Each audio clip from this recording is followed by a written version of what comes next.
কি হচ্ছে মা এটা? এটা একটা ঘটি হাতা ব্লাউজের ডিজাইন হচ্ছে।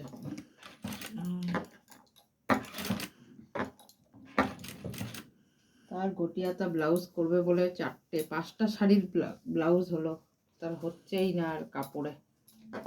এইবার মানে সে আগে থেকে কাপড়গুলো আঁচলগুলো কেটে ফেলেছিল, বুঝলি তো।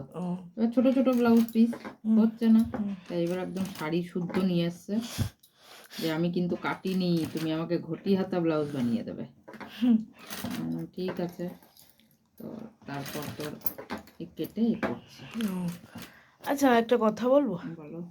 বাজে এখন 11:15, যাবা কখন? এটা তো রোজকার টাইম। খিদে তো না, পেটে আমার ইঁদুর গরু ছুঁচো সব দৌড়াদৌড়ি শুরু করেছে। দৌড়াদৌড়ি করছিল, আমি দুটো বিস্কুট খেয়ে নিলাম। এইটা করে নি, এই ডিজাইনের ইয়েটা। তোমার তো এই ডিজাইন করে করবো না, তোমার তো এই ডিজাইন করে দুটো ব্লাউজের ডিজাইন হয় না না। হাত করবো না আজকে, কেননা এই কুচিগুলো করে নিই, না কালকে সকালে হয়তো ভুলে যাবো, ঘুমালে পরে চাপ পড়ে যায় তো মাথায়, হয়তো ভুলেই যাবো। আমরা শুনেছি মানুষের ঘুমালে নাকি চাপ মুক্ত হয়, এ বলে চাপ পড়েছে। এটা কি ধরনের রুলস, এটা কি ধরনের কি একটু বোঝাও আমাকে। চলো ঘর যাই, আমি খিদে পেয়েছে আমার।